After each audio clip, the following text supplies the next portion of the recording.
Hello, you are watching the digital video news bulletin of datelinegujaratnews.com. We are meeting after 4 days. And so what news the world woke up? The world woke up to what is considered as the world's worst April Fool Day joke, that is announcement by Russia to chair for the presidency of the UN Security Council. And Ukraine has also termed this as one of the world's worst April Fool's Day joke.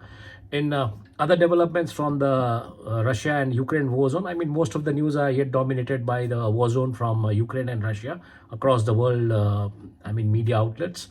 The pro-Russian military blogger has died has been killed in a bomb blast in a cafe in St. Petersburg. They have found out that the person who was engaged in this act was on the wanted list, and Russia has, of course, blamed Ukraine for this kind of act of terror. In other other equations in development, what is happening is that Finland will be joining NATO very soon. That's on Tuesday. That's the news because there has been a leadership change in Finland based on the elections and its outcome. Now the Finland has decided to join the NATO forces. Equally, almost 10 Su-35s with bombs hidden beyond the range of air defense strike in Ukraine. That's what has happened, and it has done a lot of damage. While the reports have surfaced that Russians are also tricking the Ukrainian pilots into the death traps, and Wagner Group has almost captured Bakhmut. That's the news. In legal sense, they've captured Bakhmut. That's the news. And while in other alarming dispatches, apart from the war zone, is that opinion piece, which kind of sends chills in the spine, where it is written that Kremlin is worried over the reports of newly minted Russian citizens from Central Asia who are arming themselves to overthrow the regime. That is, they are against Putin. These startup fellows, I think the millennials, they are not happy with Putin. That's the opinion piece, and that's quite alarming.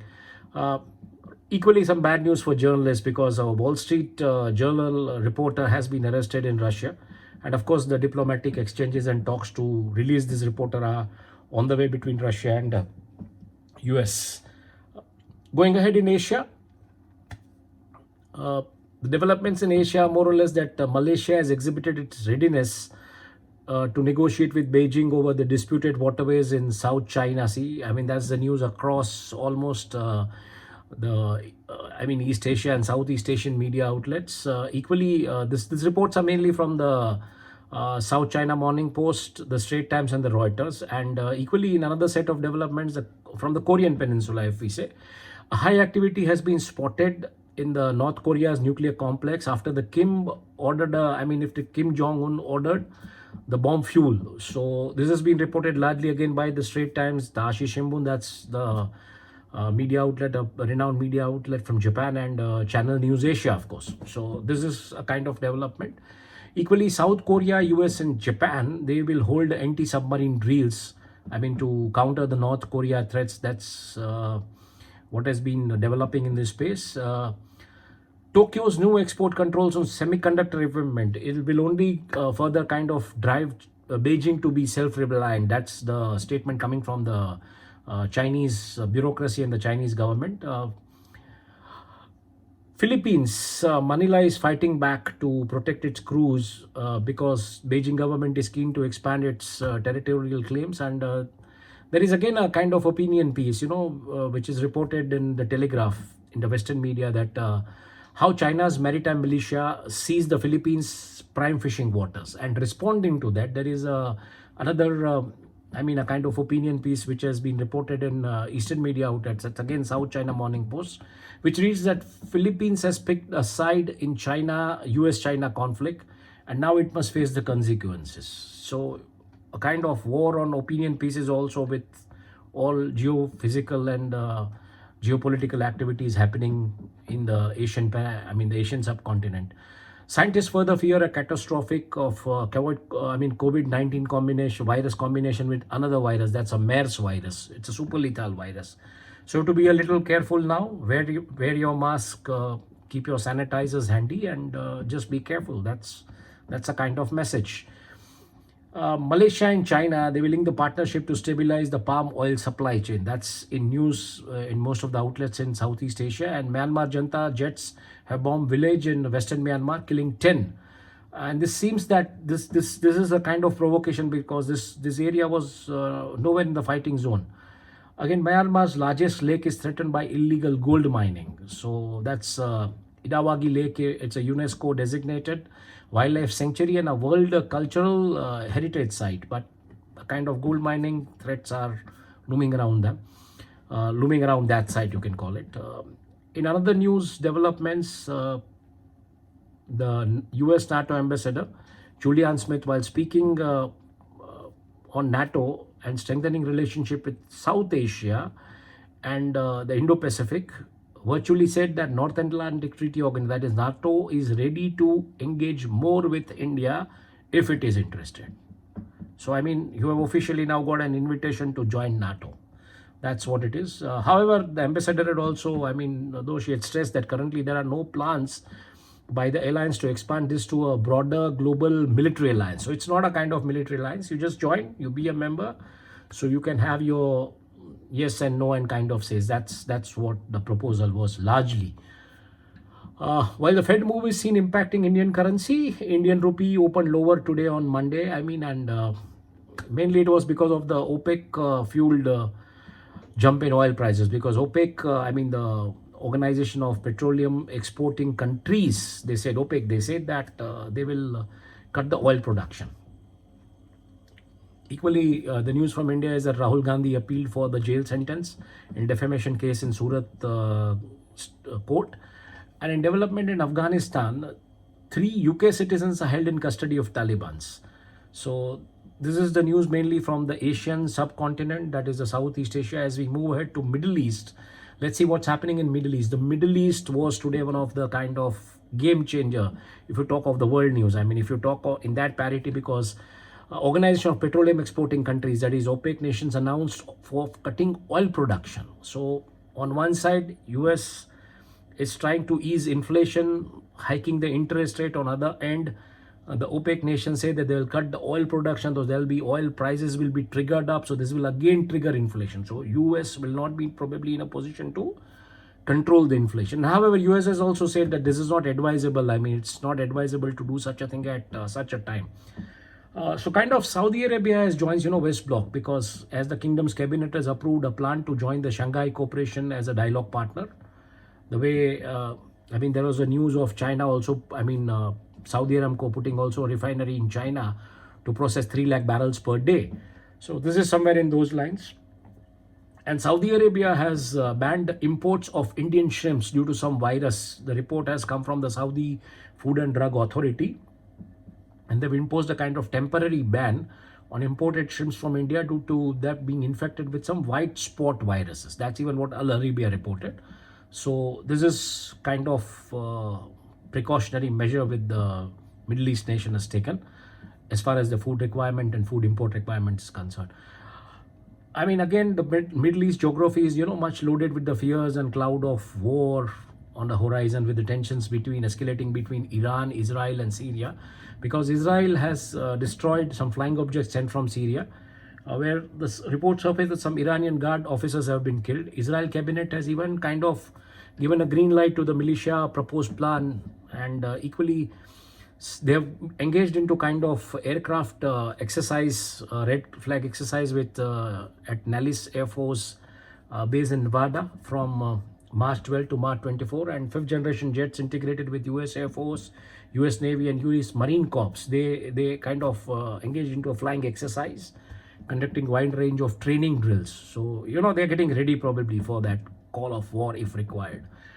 Israeli Navy attacks Palestinian fishing boats in Gaza. So that's something from the Israel and Palestine.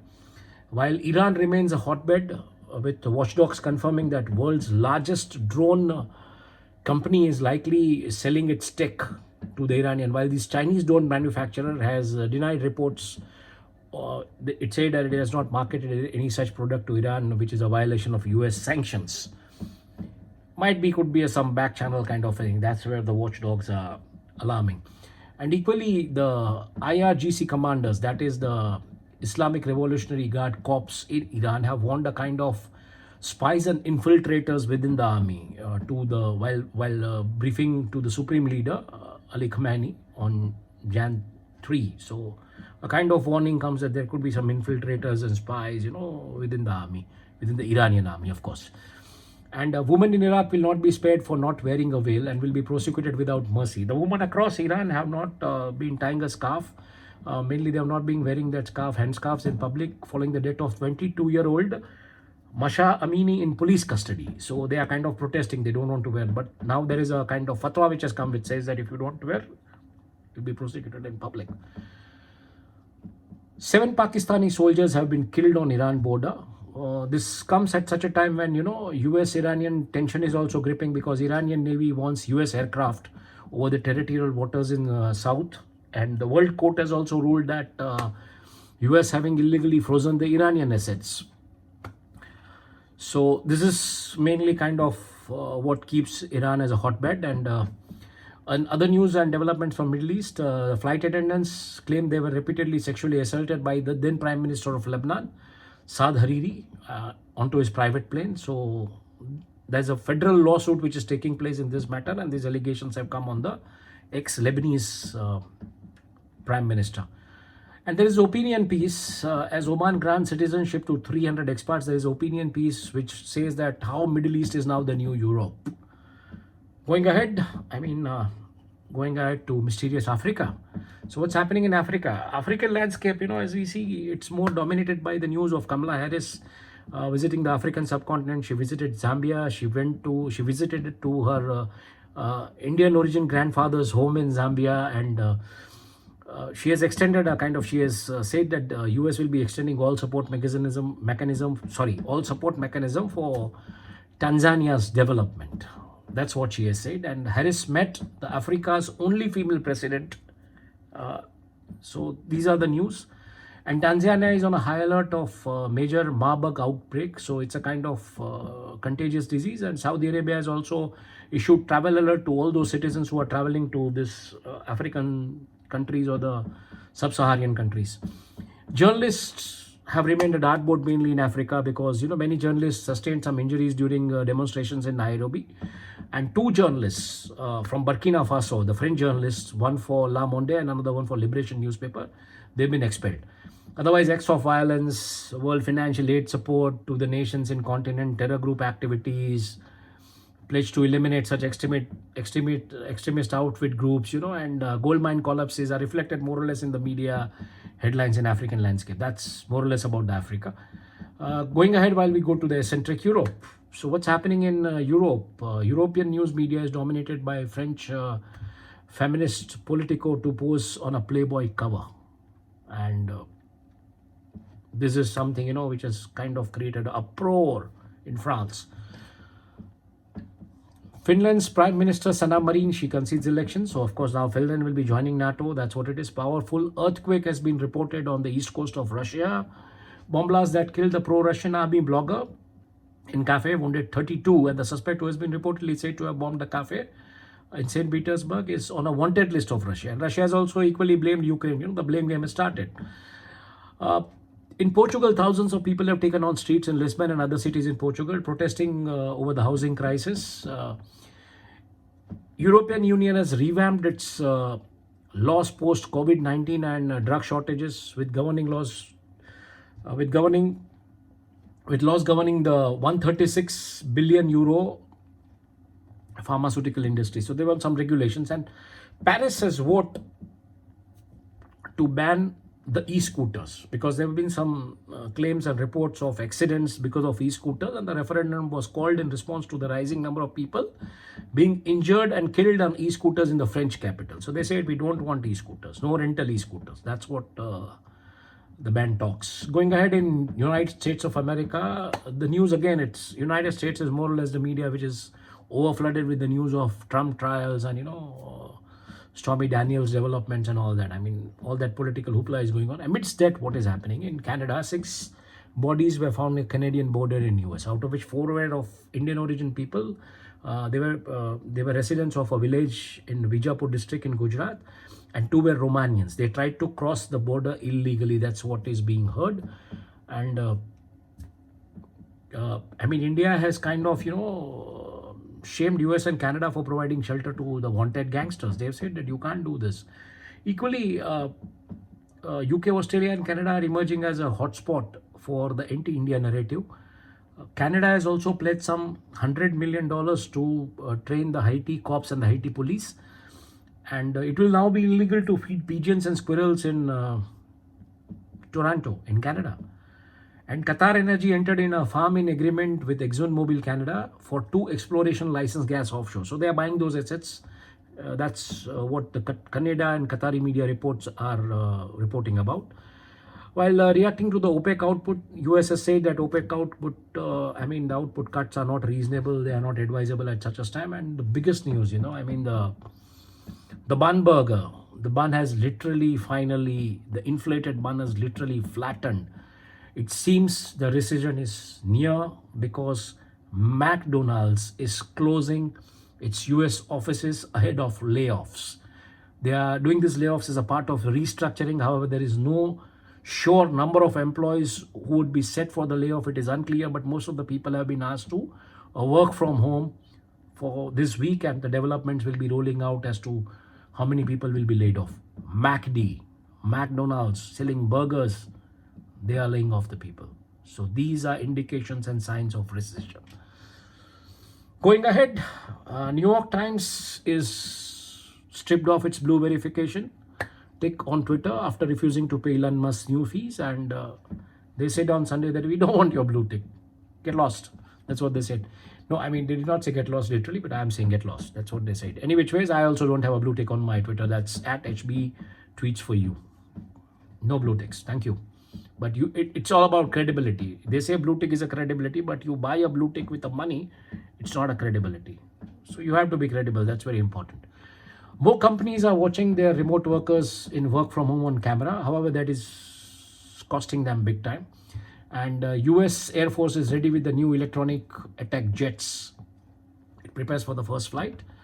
World Bank says that Nigeria, US, Mexico are the top list of leaders in global reduction of gas flaring.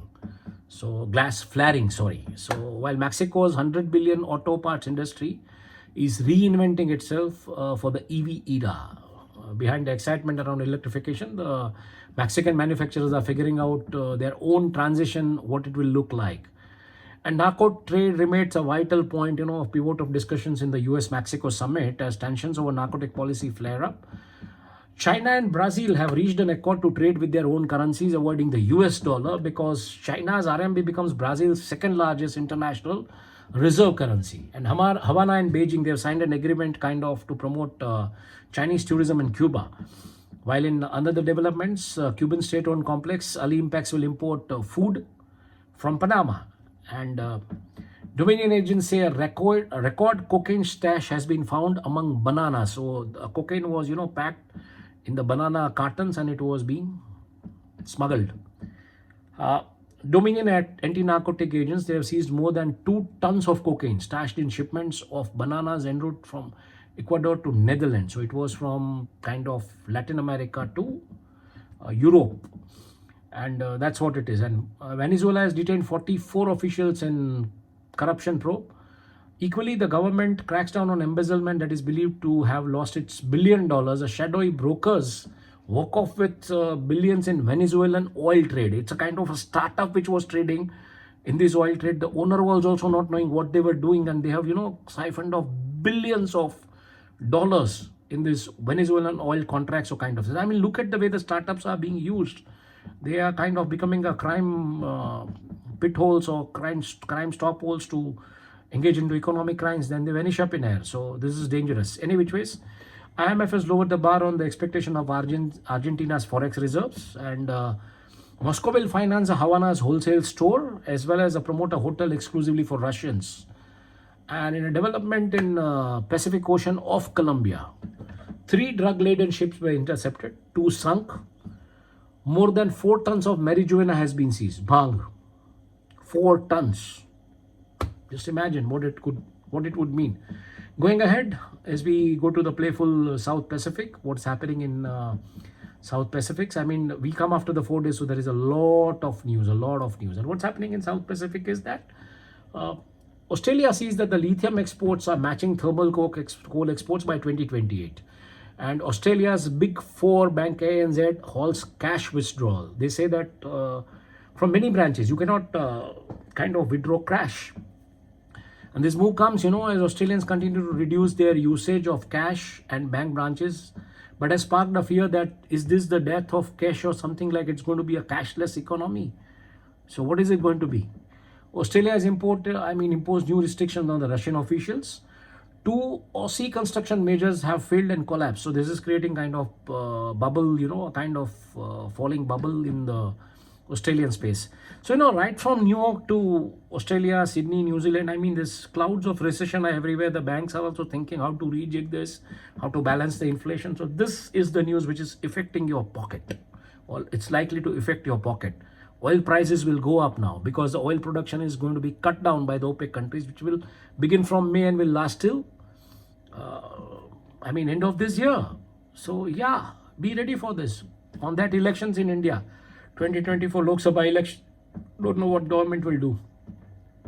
Kitna महंगा होगा petrol, diesel, पता नहीं. Any which ways, going ahead. Australian manufacturer reveals 1 megawatt per hour sodium chloride battery design. So this is something interesting. And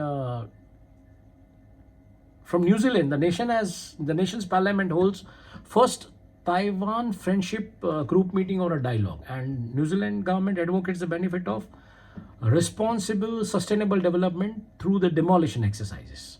And equally, there have been some good reports on the travel industry, some good photographs on the resorts, retreats and honeymoon suites. The design-centric hotel raised the bar in South Australia. And Fiji recovers tourism earnings in tune of 73%. So that's mainly from the playful Pacifics. Going ahead to frozen polars. So what's happening in the frozen polars?